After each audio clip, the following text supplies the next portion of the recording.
This is Karen with Avoid the Maze because life itself is a maze. There's no direct line from where we are to where we're going. The journey has twists, turns, throws obstacles at us. At each intersection, we have choices. We can go forward, turn right, turn left, or turn around and go from where we just came. We have unexpected opportunities. Yes, let's take a step with each opportunity. You don't have to navigate this path alone.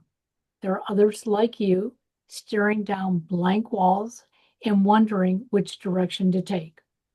This podcast is a space for shared experiences because sometimes a story you hear may echo your own, and that moment of connection may be exactly what you need. My guest today, I met on podmatch.com, and when I read his bio, I knew that he's the only one who can tell this story. In fact, sometimes I try to read their bio and I say, hey, this is who our guest is. But no, Seph Dietlin has his own story. So welcome to Avoid the Maze and take us on your journey. Thank you. Yes. And like you said, I'm happy to do it with the intent, of course, that there's an echo inside the listener's awareness, something that stirs change, something that stirs something very positive. So I'm happy to be able to contribute to this as well. So thank you for having me. Sure. So, where does your journey begin? For this audience, I want to say that my life prior to having a spiritual awakening and interacting with the angels was a challenging one. I did struggle with my weight, with acceptance, meaning I felt a lot of rejection in school. And I grew up in a very, very conservative, religious family with double standards that that felt like an unloving space to be. And it was a struggle. And for once in my life, I felt that I had broken free from that because I had success in my career as a real estate agent and had finally found myself in what I thought was a wonderful relationship. Until, of course, one day when all of my escrows fell apart and when I confronted my partner at the time about the lack of mutuality that had developed between the two of us, it then ended up creating a breakup scenario. So when I went to go to sleep one night, I was looking over the day and reflecting how I had lost everything. And after I had finally gained it, if you can relate to that part of it, feeling like you need to create something to make your life worth it for you. And I had finally felt that I had created all that and it all disappeared in one day. And at the end of that day, I felt really activated. And the breathing, of course, was shallow. And I had questioned, the meaning of life. So when I went to go to sleep that night, I I decided that I was going to inform whoever God or the creator is that I'm going to go to sleep tonight and you're going to take me back to wherever we came from because there's no reason for me to be here anymore and experience something like this. And when I got that out and I even leveraged the offer pretty well. I said, you always claim that if we ask for something, that you're going to give it to us. So, and you claim that you love us so much, and if you love me that much, then you'll take me out of here. I wouldn't have done anything, but I definitely did want to have my consciousness just pass out Sure. of here. And I felt immediately that God was giving me, or the universe or the creator was giving me a hard pass, like a hard no. I could feel that. So like a good negotiator, like a good real estate agent, I gave God or the universe, I gave it a counter offer. I said, okay, that's fine. You want me to be here? Then I want my angels. You say I've got angels around me. I can't hear them. I can't hear them guide me. They're obviously not doing a very good job. So where are they? Come on. I want to see them. I don't want just to know that I have angels. I want something tangible. I want to see them. I want to feel them. I want to hear them. I want something real. And in that moment where I asked for that, I felt something touch me. I felt a peace and a calm overcome me, something beyond what my mind could do. And I heard something spoken to me telepathically through a knowing, but it was communicated as if words, I just didn't hear them.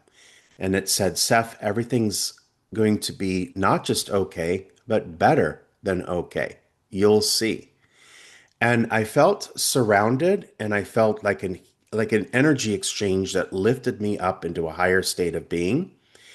And if that wasn't enough, I had a dog and cat who jumped up on the bed and looked around. You could tell that they noticeably perceived the presence of beings in the room. So I was certain that I had been visited on one level by the angels, and I had felt as if I was lifted into another dimension at the time.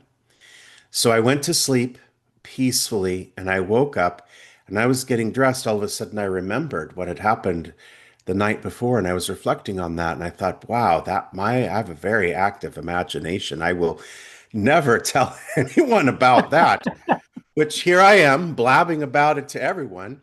But so you could see that promise didn't stick. But as I was reflecting on like trying to justify that as my logical mind had awakened and began to sort of assimilate me back into the regular world, quote unquote, um, I was reflecting on that and I was like, wow, I have a very active imagination. And then I felt something kind of like fly by my ear and I heard hello through that telepathic channel. And I said, hello. And I basically got an earful about um, that I may think that they came to me in response to having a very bad day, but that in fact, what had happened was that all of the events of the day before that had looked like such a loss were coordinated by me on a higher level so that I would call them in because this would be the beginning of my relationship with them and the multidimensional realm. Um, and that we were going to work together. We had a project to work on. And then it was said to me, your world is going to change. And at the end of this change, you won't have a lot of the things that you have now that you believe are benign. And those are all the constructs that we have believed up until now serve us, like the government, the money system, religion, all of that kind of stuff. They said you won't have any of that. You won't need it. You'll all have a spiritual awakening. You'll be in a higher frequency, and the entire population of the world will have that spiritual awakening, and that the reality will vibrate. It'll be, and they called it the return of heaven on earth. I know we sometimes call it the new earth or whatever, but they said, we're going to be working with you because you have a role in bringing this in. So I was like, okay. I'm not saying that I accepted all of that like right in that moment, but it was definitely some very interesting new information. And then, of course, we went through our journey of getting to know each other, I guess you could say, where they validated their authenticity through many, many miraculous experiences. And that also began the way that I could actually listen to them in a way where they can give me very specific guidance and I can act on it. And then miraculous things occur, including doing the work that I do now. So when this all happened, okay, so and you started sharing it with other people, especially in the beginning, do people sort of look at you and go, okay, Seph, that was just a dream. Okay, take what you want from it, but no, angels don't just come down and talk to us. Well, yeah, that's a good question. And for that reason, I never told anyone. I I mean, I had a pretty high stakes career because I was a top producing real estate agent in Orange County, California at the time. And that is actually, kind of one of those places and times where, I mean, you wouldn't start flapping your jaw about anything Yep. like that. But I will tell you that miraculously, I mean, the way that some of this miraculously unfolded, and yes, I would have anticipated that. And there was some time that passed before I decided to actually share that with. And to answer your question, certainly I have been met with a lot of resistance when I share my experience with people. And of course, I understand that people have a different frame on life. That doesn't mean that they know everything and that they can't explain my experience. But, it's interesting because the angels made provision for the fact that I wouldn't have anyone to talk about that initially, because another cool miracle story. I used to check my post office box in Laguna Beach, California every day. I lived nearby. And every day I went to check that. And one day I went to check the post office box, and a white feather, had materialized right in front of me. Didn't fall from the sky, it had just materialized. And it just sort of materialized, and then it started to lean to my left. And as it did, it started to travel down the like kind of like little alleyway or separation between the two buildings. And I realized it was guiding me somewhere. And I thought, well, this is odd. And so I decided to follow it. And it turned out there was one of those metaphysical bookstores that had been there. And it had been there all along. And I had never, ever, ever seen it. It wasn't in my field of awareness. So I walked over there. And at that time, they had profiles of the various like readers, practitioners, and healers and things like that. And they had those profiles, of people. Yep. And I saw one and I was like, I felt a sense that I could only describe now as instant familiarity. And I looked at this woman's photograph and I'm like, I need to talk to her.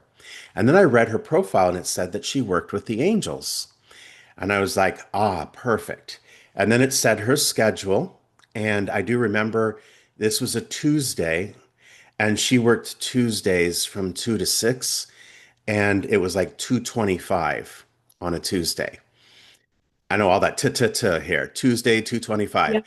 Yep. So I walk in there like my mouth, my words can't even move, and I'm like, uh, uh, uh, is her? Is she? Is Chris? Is she open for a session? And of course, back then this wasn't all electronic. They had calendars on their little desk pad, Yep. and I had seen that somebody was crossed off of the 2:30 mark, and because I had seen the cross off of someone's name on the 2:30 point, and the woman just looked at me and smiled and said, "Oh, yeah, you're obviously being called in here for a reason because this person in the 2:30 spot just canceled." So I went back in there and I sat there, and this woman who had never met me before, who's one of my greatest friends to this day, she looked at me and she looked around. And the first thing she said to me is, "Do you have any idea how many angels there are around you?" And of course, I got major goosebumps when she said that. And then she said, "Wait a minute, hold on." She said, "They're telling me that they came to you quite miraculously and that you're still trying to sort out whether you believe them or not." And of course, hearing that from someone who had no context certainly did boot, the legitimacy of the story to, Sure. the right side of the dividing line here. I guess you could say that. And so she started introducing me to other people who were just like me, who were talking to the angels. And at that time, there was a very prominent author on the angels whose name doesn't need to be mentioned, but she worked in like Laguna Beach in that area, and there was a lot of people in that area. That area seemed to attract that kind of thing, and that's where I live. But I ended up meeting a lot of people, so I almost had like a kind of double life. I had my regular people that I could do my regular things with and go sell real estate and go, make money and go do all that kind of stuff. And then I had my cuckoo friends who were talking to angels like me that I could go and have these wonderful, expansive conversations that would further integrate me with being able to stay connected to the angels. So, and I do understand what you're talking about. Yeah. Um, I don't think I've ever talked to angels, talked to God, although I've, looked up in the heavens and have asked for, can you explain this to me? And usually, what I find for myself is when I ask that question, I get this answer that says, I'm not going to explain it for you, but you have to go look for the answer. And that's how I can relate to what you're talking about is that you're getting this message, you're feeling this comfort, and now you have to do something with it. They're not going to take care of you, but they're going to help guide you, but you have to take those steps. So Yeah. when you share this with a non-believer, so to speak, Hmm. um, do they, and you use the word cuckoo, and that like sort of offended me because I don't believe you are. I don't believe those friends of Oh, yours. it's just fun. I'm a Yeah, fun-loving I person. know, Yeah, I know. yeah. Um, because I believe that we all have a way of healing ourselves, but we have to give ourselves permission. And it sounds like that's exactly what you did after that terrible, terrible day. You were willing to take all the punishment, get me out of here. I can't deal with it. But now you were led to see that, hey, you don't have to feel that terrible. And it's not going to happen overnight, but there are things that you can do. And in your case, you made a separation. But some people might just decide to go one way or the other. And that depends on a lot of factors too. And I love that you brought up the potential for um, having that word cuckoo charge. And I appreciate that because that actually just highlights the fact that the very thing that connects us with everything that is actually deemed um, something outlandish Yeah, in our reality. And what always has kind of struck me as odd in that, because I have certainly encountered my fair share of people who are oriented more on the pragmatic side. And at the same time, I think there's a certain point where you have to stop being pragmatic and realize that there is an origin story to the very reality that we live in. And from there, there is magic. Whatever that is, however, we would believe that something of in an incredible order of intelligence and creativity is able to create the reality that we live in and place us here. In whatever way that is, that's where pragmatism stops and magic starts. And so there is that part of it. But it's interesting how we've been taught you can't go near that. And the reason we've been taught you can't go near that is because there's a power construct that exists on us ignoring or being so bought into pragmatism that as long as we're there and we don't go near there, then it maintains its power. But the minute that we do go there and we do that despite what how it will be judged by others, we do discover a power that we have that frees us. And it frees us in a very big way.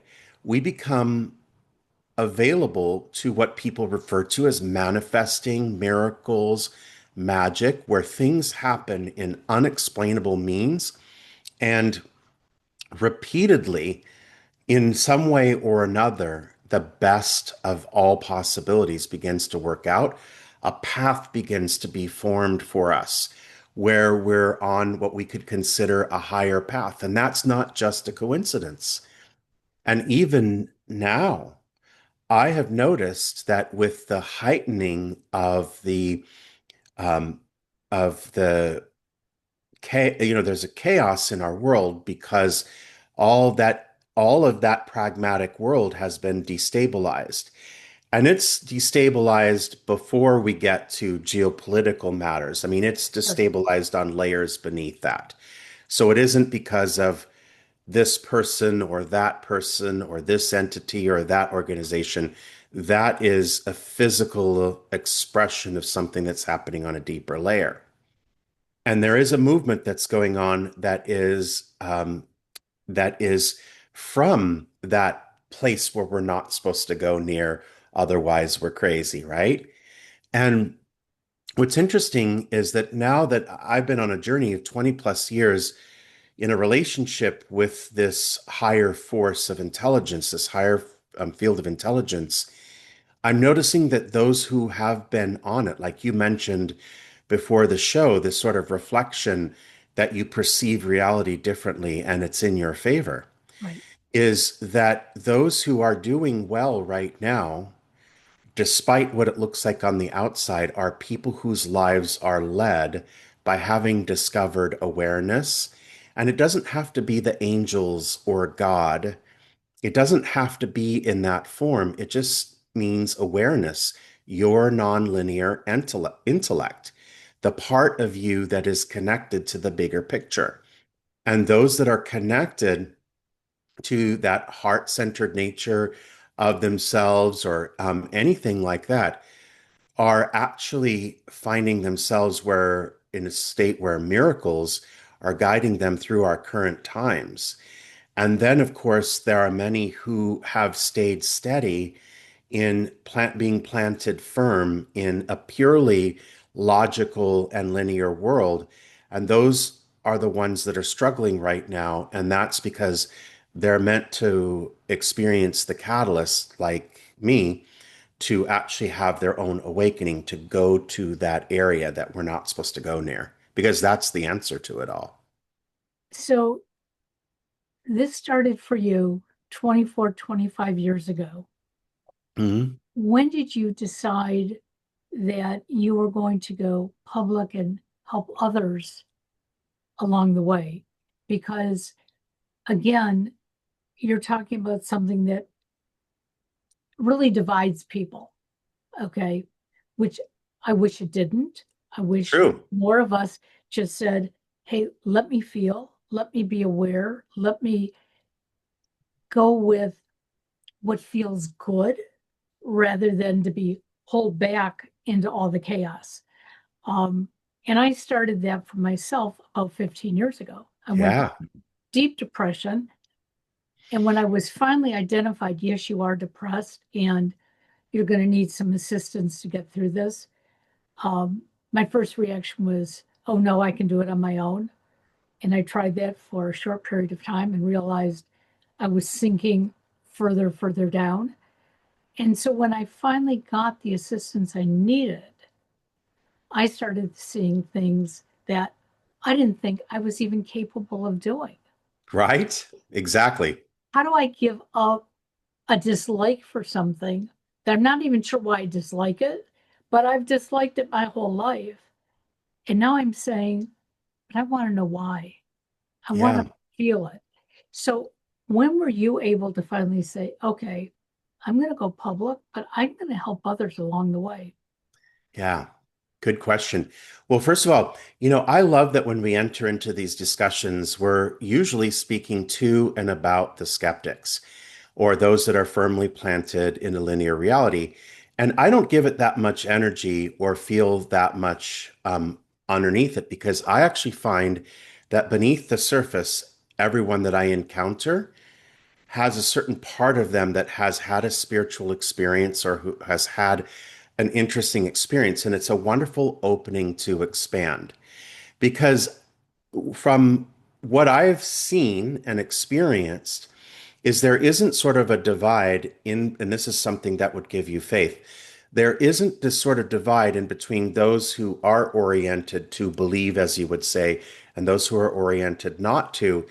The real difference between taking in and embracing new information that's nonlinear, that has to do with our relationship with awareness and the great creative source, is that we have to deconstruct our reality and reconstruct a new one to do it. So anyone who stays firmly planted in a logical reality and doesn't just decides that if my opinion is that it doesn't exist, it doesn't exist. I can say I've never been to Iceland and swear that it doesn't exist because I've never been there, right? Right. So a person can say I've not experienced that, so I'm your experience is not valid, which as we know can't be true. So the difference between those that are still firmly planted in logic and, the orientation that the false matrix, especially religion, which tries to distance us from, accessing that channel directly, is that it would take deconstructing our reality and reconstructing a new one. And that's hard work. And it is also, like you said, it causes depression. It causes a lot of things, and people will do that when it's their time. But your question was really about how was this able to act, how was the seed that was planted able to sprout from the ground, where I was able to do something that would normally be very unusual for many and begin to weave it into reality in a way that I could serve. And that happened right away, and it happened in a way that I didn't even know it or expect it. And for those on a journey of trying to figure out how they're going to make it from A to Z, there's a plan that's already there. There's a path that's already been um, put out. So originally, what I did when I was speaking to them is they would give me the name of a person, like a friend or something. And I would reach out to them only to discover that they were having some form of a challenge or something like that. And I would just begin by either listening or inviting them to have tea at my house or something like that, where we get into a conversation that the heart would be activated. So they'd come over for tea. They would feel my love for them. I would feel their love for me. And we know what it's like when we sit in someone else's presence and we love each other very much. We're taken to a new level of being. So they would come over, I would pour some tea, we'd sit there and we'd chat, but we didn't acknowledge or talk about the love that took over the room and shifted us. It just did, the presence.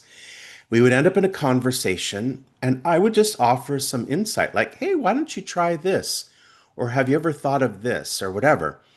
And then after they would leave, after the people would leave, or after I would leave someone's presence at a coffee house or something, I would get calls. I would get calls like something miraculous had shifted, like literally within minutes. And I didn't say to these people, well, I'm talking to angels, by the way, and they're saying that you should do this. I just found a way to wrap the words in a way that they would be able to get that angel's guidance without them having to know what it was, because it didn't really matter. And I started watching these miracles start to happen for people.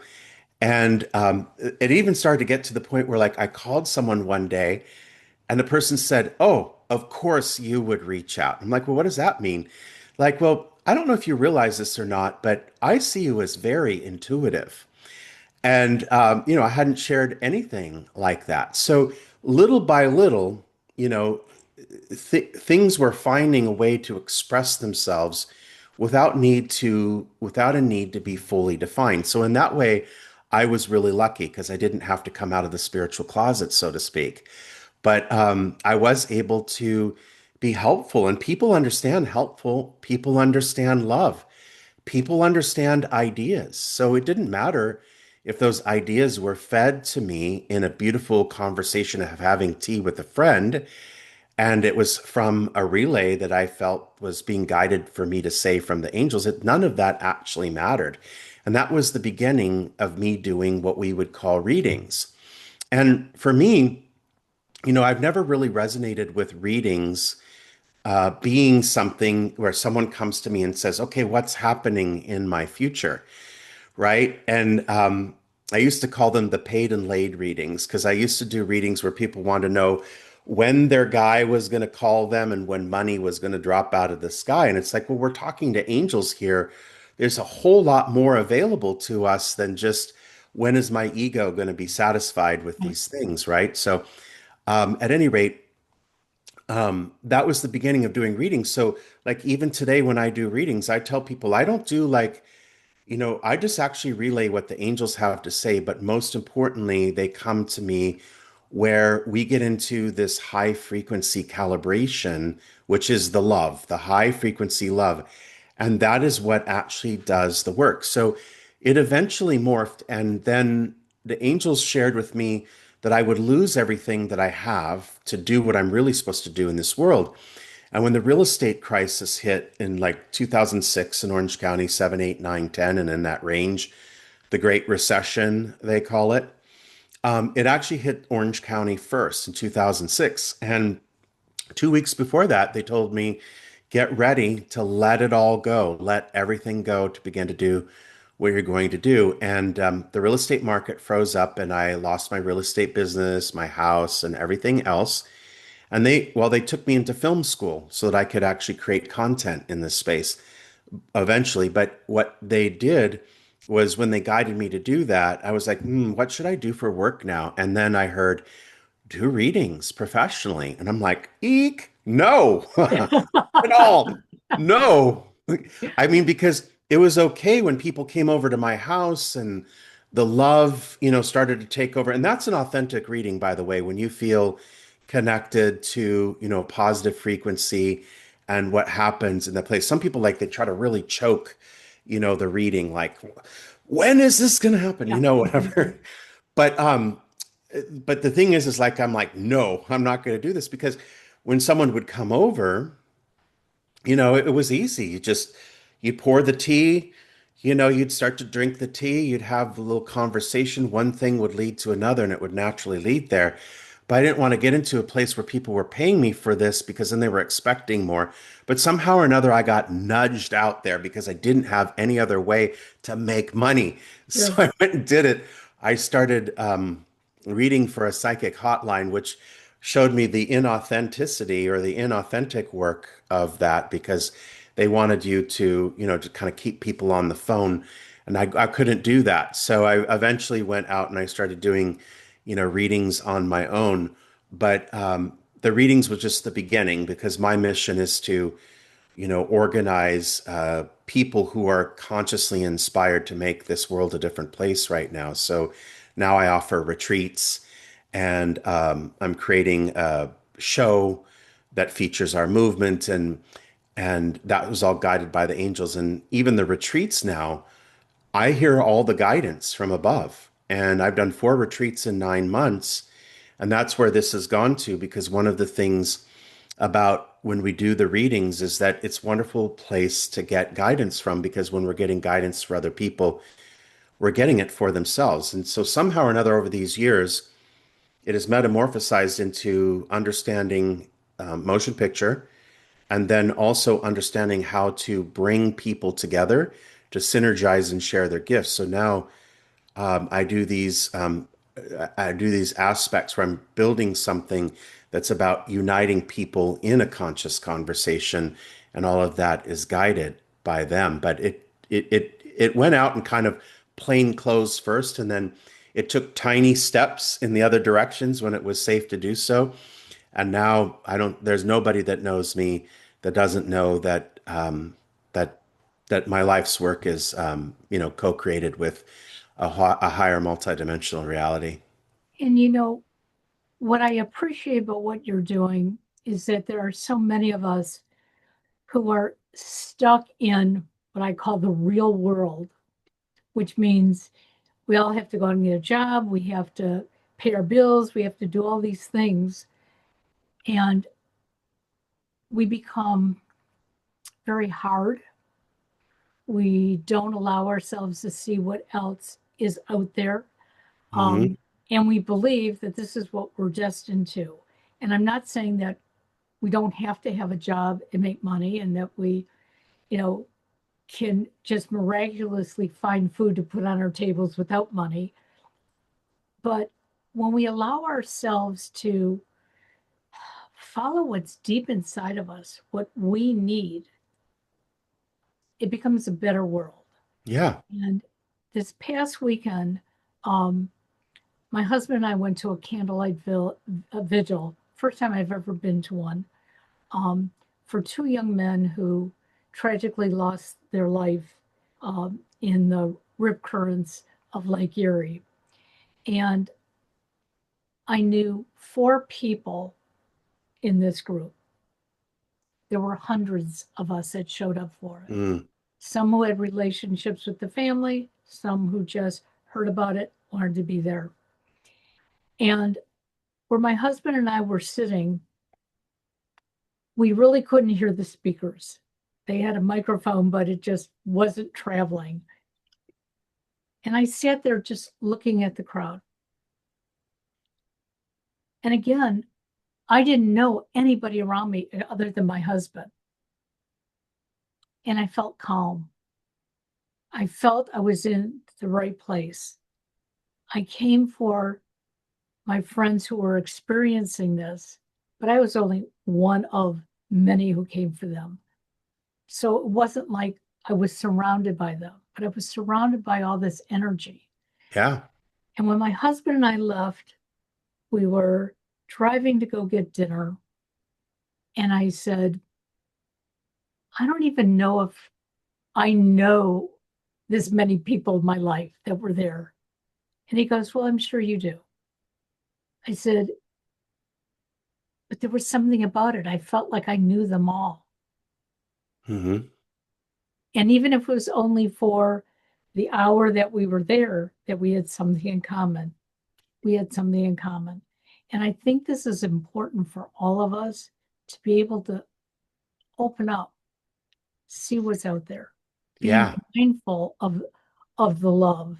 And this love was coming on top of a tragedy, and it's like, I'm sure that love was there before, but it was even more profound. Yeah. So today, I'm assuming that your work has metamorphosed over the 25 years. Yeah. Um, when you do your retreats, how do people find out about them? Because I'm Yeah. sure there are tons of us who are saying, I need to experience this.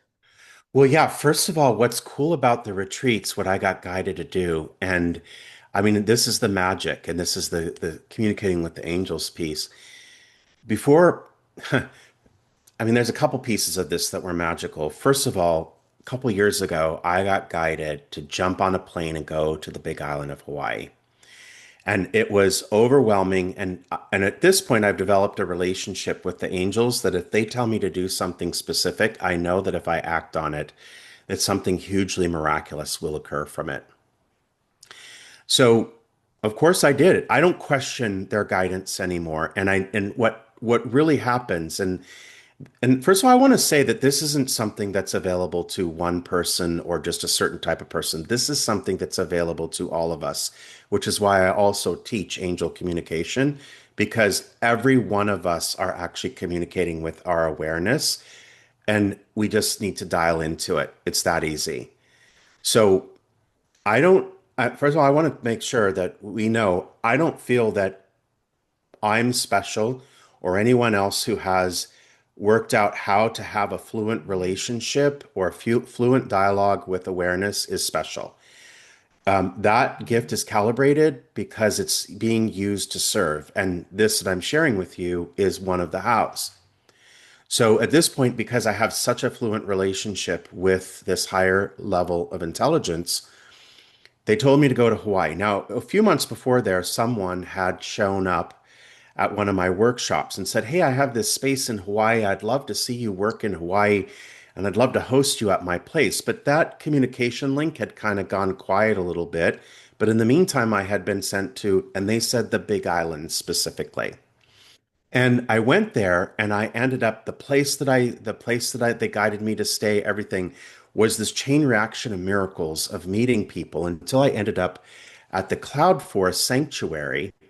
And I looked up at the ceiling and I heard, "You're going to be bringing people here for retreats." And I was like, well, that's funny. I didn't know I was doing retreats, but I could imagine that that would be the case sometime, right? And so, anyway, after I did this sound bath at the Cloud Forest, that woman who I referenced earlier that had come to my event in Southern California comes running out of the house. It was her house. The place that she was referencing was the Kona Cloud Forest Sanctuary. So that gives you an idea of the magic that's involved in these. Okay. So I also had a very, I also, and by the way, right now I'm in the middle of planning my second retreat at the Kona Cloud Forest Sanctuary. And I was just there last week with Diane, and I did a retreat in Kauai, and then we did this other thing. But I then later had this dream a little while after that, where I had actually astral traveled to Sedona, and I was surrounded by so much love. And I knew it was my retreat. I knew it was something I had created or co-created. And then it kind of morphed. It kind of brought me into like this, what was looked like, like a hotel meeting space where there's breakout rooms. And there were other people that were sharing their magic. And I woke up and I went, oh my gosh, yes. These retreats aren't like Seph and the angel retreats, like a Joe Dispenza retreat or something like that. Joe Dispenza is doing his work. No, no bad word there. But I mean, when you go to that, you're going to a Joe Dispenza retreat, right? These aren't like Seph Dietlin retreats or Seph Dietlin and the angel retreats. These are retreats that have their own kind of synergy with collaboration with other people. But all I could feel was this immense love. So a little bit later, I end up miraculously getting pulled into Sedona, and then I ended up meeting this person with this retreat space. And I'm like, okay, I heard I'm supposed to do retreats. In fact, I've dreamt of it. And I said, this is what we're going to do because I'm going to bring in breathwork practitioners. I'm going to bring in all these different kinds of things. We're going to take people out and activate them on the vortexes. They're going to get these lovely treatments through the whole thing, through this gifted collaboration of practitioners. And it's going to bring them into a high frequency. And that's where they're going to create miracles. That's where they're going to get activated into their highest potential. And all the people that came, I didn't do, I did, I finally later did a website. I finally got around to that, but the retreat was sorry, it was it was filled with, speak an angel there, but it was filled with people who had come to me miraculously. And after the fourth retreat, and I'm putting the words out now because it's starting to grow, but because it's still part of another movement that I have with the community where we're going to create shows and discussions and things like that. But all of the people, even after the fourth retreat, they have all been filled by people who I've synchronistically met. When I did the Sedona retreat, I was on a podcast, and the podcast had a really far reach. And actually, even one of the people, after watching the podcast, booked a session with me, and I picked up the Zoom, and she said, I have an image of me coming to do a retreat with you in Sedona. I said, well, that's funny. I've got one in 3 weeks. She said, send me the link. And she's gone to 3 of the retreats since. But when I do them, the people, the practitioners who are supposed to be there and the ones that aren't, this higher level of intelligence orchestrates who's going to be there and what. And when people come to them, they're blown into this next level of calibration, which is amazing just because of the container. So far, people have found it by magic and by some form of guidance, and it's filled up the retreats. Now, I'm working on a series now with Izzy Ivy, who somehow or another came into my path miraculously. She's the author of the Beyond Lemuria Oracle deck. And she teaches painting classes where you anchor in that connection, that intuitive connection. And then her cards, she's got 3 or 4 decks out. But somehow or another, I came into connection with her and I suggested that we mix the magic. And so right now we're putting together a Sedona and a Hawaii retreat that mixes her magic of Oh, painting with the other wonderful. practitioners and stuff like that. So I've had nothing to do with it. It's been a total metamorphosis that's been orchestrated from a higher level of intellect. And certainly, if anyone's hearing this and they're like, I want to be at the next retreat and be part of that magic, certainly reach out to me and, I'll keep you in the loop. But yeah, it's just been this wonderful magic. That stuff that you're not supposed to talk about Right. because people think you're crazy. So, how can my listeners find you and learn more about their retreats if they're interested? Yeah, go to quantumangelmagic.com and there's a retreat section and there's a little form you can fill out letting me know that you want to know about the retreats. So anytime I announce the new retreats, then they're going to get the communication. That's one way. And they can reach out to me there, but that's a great way. Yes. That is absolutely wonderful. Well, thank you for joining us today. Um, all this information will be in the show notes. So, for those of you listening, you say, how was I supposed to find Seph? Well, guess what? His information will be in the show notes. Just go back and read it. His bio will be in there as well, in case you want a little refresher before you listen to the show. And, you know, whether you believe or not, let's have an open mind. You know, Right. believing doesn't hurt at all. And I will tell you, I feel something special today. And I want to thank you for that.